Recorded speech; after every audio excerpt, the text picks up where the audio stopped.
안녕하세요. 이상준입니다. 오랜 고민 끝에 온라인 교회를 시작하려고 합니다. 거창한 것을 기대하거나 생각하진 않습니다.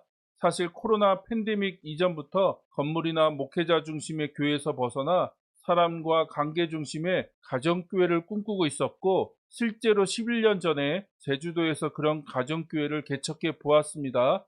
물론 실패로 끝나고 말았지만, 한국 교회는 그동안 세 가지 기둥으로 세워졌다고 생각합니다. 첫째가 예배당이라고 하는 건물 중심, 두 번째가 목회자 중심, 세 번째가 주일 성수라는 주일 중심이라는 기둥입니다. 이런 말을 할 때마다 꼭 해야 할 말이 있는데, 방금 언급한 것이 다 잘못되었다, 틀렸다 말하는 것이 절대 아닙니다. 예를 들어 건물 필요하죠. 인간은 3차원에 존재하기 때문에 공간과 건물은 굉장히 중요합니다. 건물이 필요 없다고 말하는 것이 절대 아닙니다. 하지만 특정한 공간이 교회는 아니라는 말입니다. 그곳은 예배당이지 성경에서 말씀하시는 교회는 아닙니다. 많은 분들이 느끼시고 계시지만 코로나 팬데믹이 한국 교회를 떠받치고 있던 이 세 가지 기둥을 뿌리부터 흔들었습니다. 그러다 보니 대부분의 목회자들이나 교회 중진들은 굉장한 위기감이나 두려움을 느꼈을 것입니다. 하지만 저처럼 아웃사이더, 변두리에 있는 사람은 조금 다르게 느낍니다. 11년 전 제주도에서 가정교회를 개척하고 새로운 도전을 했지만 실패로 끝나면서 제가 내린 결론은 한국교회에서 예배당이 없이 교회를 개척한다는 것은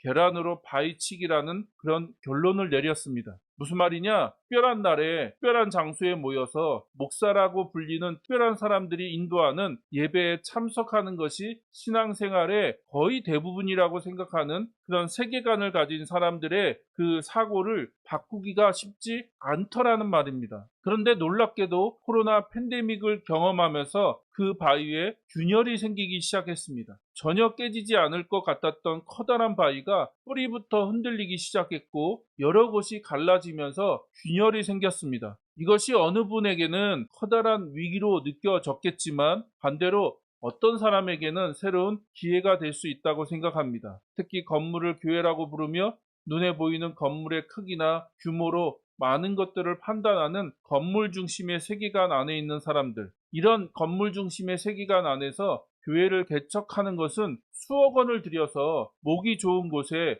근사한 예배당을 준비하고 그곳에 어떻게 해서든 많은 사람들이 모이게 하는 것이 목회의 성공이라고 생각하게 만든다는 것입니다. 하지만 2000년 이후 사회적으로는 탈종교와 더 정확하게 말하면 탈기독교화가 가속되고 교회의 타락으로 세상을 향한 영향력을 상실했을 뿐만 아니라 도시들의 부동산 가격이 어마어마하게 올라가면서 옛날처럼 어떻게 해서든 예배당만 멋지게 준비해 놓으면 사람들이 모이는 시대는 이제 더 이상 오지 않는다는 말이죠. 그럼에도 불구하고 여전히 교회 개척이라고 하면 건물과 목회자, 주일 성수 중심의 패러다임에서 벗어나지 못하고 있습니다. 이제 이런 패러다임과 세계관에서 벗어나야 합니다. 다시 말하지만 이런 것들이 잘못되었거나 틀렸다고 말하는 것이 아닙니다. 저는 지금 무엇이 옳고 무엇이 틀렸다고 하는 이분법적인 접근을 하는 것이 아닙니다. 제가 말하고 싶은 것은 우리가 살아가고 있는 세상과 그 세상 안에 살고 있는 사람들이 바뀌었다는 거죠.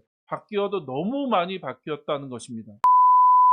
그런 면에서 온라인 교회가 유일한 대안이라고 할 수 없지만 많은 대안 중에 하나라고 말할 수는 있습니다. 이것은 단순히 온라인에서 모인다는 개념을 뛰어넘어 진정한 교회가 무엇인가를 다시 한번 물어야 한다고 생각합니다. 앞에서 언급했던 것처럼 교회는 건물이 아닙니다. 우리는 자꾸 특정한 건물을 교회라고 부르지만 성경적인 교회론을 생각해 보면 교회는 예수 그리스도를 믿고 따르는 사람들입니다. 대신 우리가 교회라고 부르는 곳은 그냥 예배당이라는 거죠. 더 정확하게 말하면 예수님을 주와 그리스도, 메시아로 믿고 따르는 교회가 하나님을 예배하고 기도하며 함께 교제하기 위해서 모이는 장소가 예배당입니다.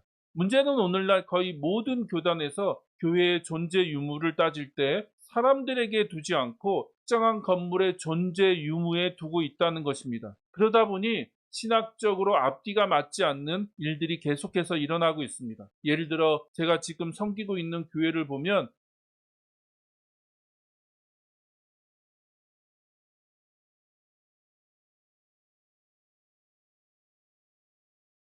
교인들은 한 명도 없고 오래된 건물만 남아 있는데 사람들은 이것을 교회라고 부릅니다. 여기서 교회는 눈에 보이는 건물을 의미합니다. 하지만 성경적으로 그리고 신학적으로 교회는 예수 그리스도를 따르는 공동체를 의미합니다. 만약 건물이 없고 공동체만 존재한다면 그게 교회일까요? 아닐까요?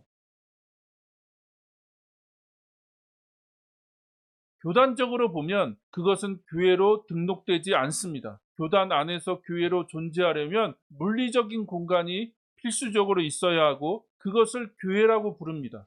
하지만 저는 그것에 동의할 수 없습니다. 교회는 절대 건물이 아닙니다. 교회는 신앙 공동체를 의미하지 십자가를 걸어놓은 어떤 특정한 건물을 의미하지 않습니다. 그렇다면 온라인 교회는 어떠할까요? 특정한 건물이 없으니 교회가 아닐까요? 그리고 특정한 지역사회에 소속되지 않았기에 교회가 아닐까요? 저는 이번에 온라인 교회를 고민하면서 한 가지 개념을 정리했고 그것을 3C 랩이라고 이름을 붙였습니다. 먼저 3C가 무엇인지 여러분에게 말씀드리도록 하겠습니다. 첫 번째 C는 온라인 처치이고요.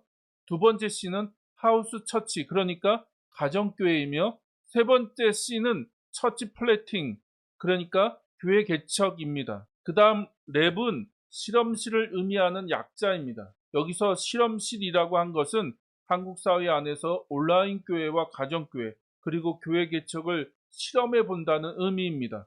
솔직히 저도 아직은 잘 모르겠습니다. 다만 요즘 저를 계속해서 도전하는 문구가 있는데 아무것도 하지 않으면 아무 일도 일어나지 않는다입니다. 11년 전 제주도에서 가정교회를 개척할 때에도 동일한 마음이 있었습니다. 한국 사회와 한국 교회에서 건물 없는 교회가 가능할까?